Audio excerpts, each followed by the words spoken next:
có cửa đến đây hả? Cùng thì lấy câu chết cua lại. Đi rồi. Nhá, xem xem. Xem nó. Xem đi đâu mà nó chơi này qua. Đi để đi trồng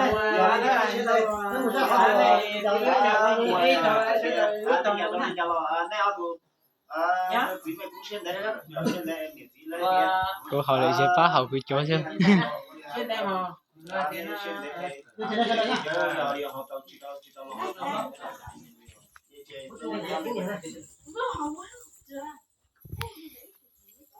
Đấy sẽ học em chỉ hỏi tao không học giờ ý rằng mình nào học tao chơi cha hỏi này anh nó nói này cái sao cái này là in cơ mà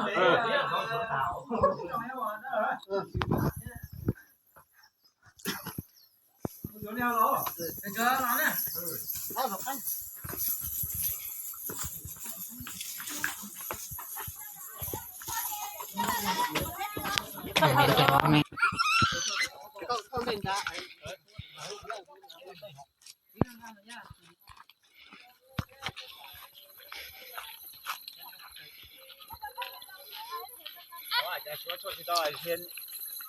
tay lấy yếu nè.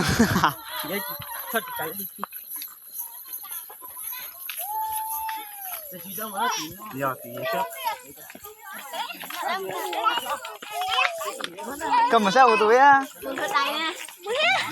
Đây giờ cái lên. Nó lại chơi đâu không? Cũng nhau cũng sai tim đi. Uống chứ. Đánh người. Đồng nội ăn đúng. Không muốn no liền rồi. Nó chỉ bé bà vô chị tao luôn. Nè cô. Anh này cái lá cái gì nào. Quá là bé có ta tới xong không? Mấy bà à cà rồi mấy nơi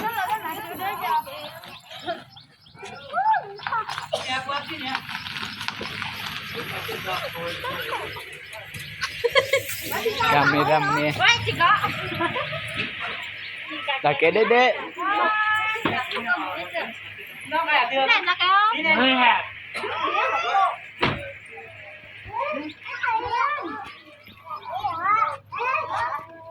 Ôi mi đó. cho nó có gì đâu nó sao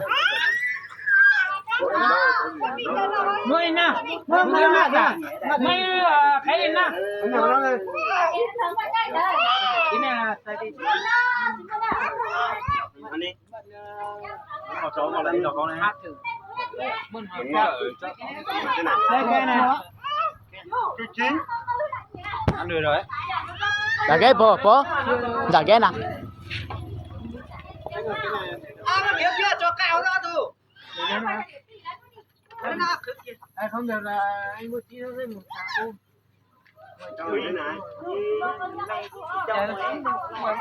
cái này thọ Cái con phải cho con cái túi. Có nó mua đi qua tôi chịu tuổi rồi. có mà có trả có cùng lòng Mất rồi. Có nó mới ra qua chịu tuổi à. nó cỡ xe à Chú nào. Mua đi qua chịu tuổi à.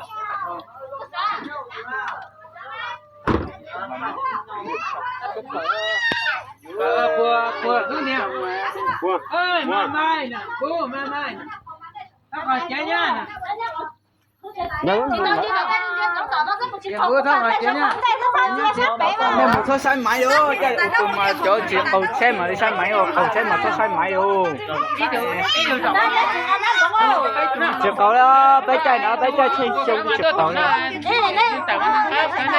giờ đến lên chỉ cầu mà nó bé ta không ai lấy vô chỉ cầu nó có tiền Giờ để ta đâu có tí tuổi chơi không lòng bữa ta đi à.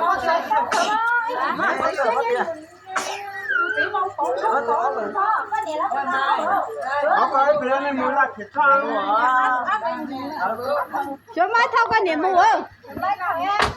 ý mù hãy bạn nha chịu quá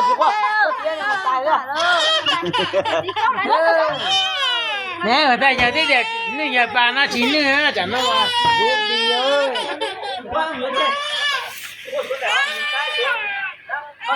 đi trước đi xem mà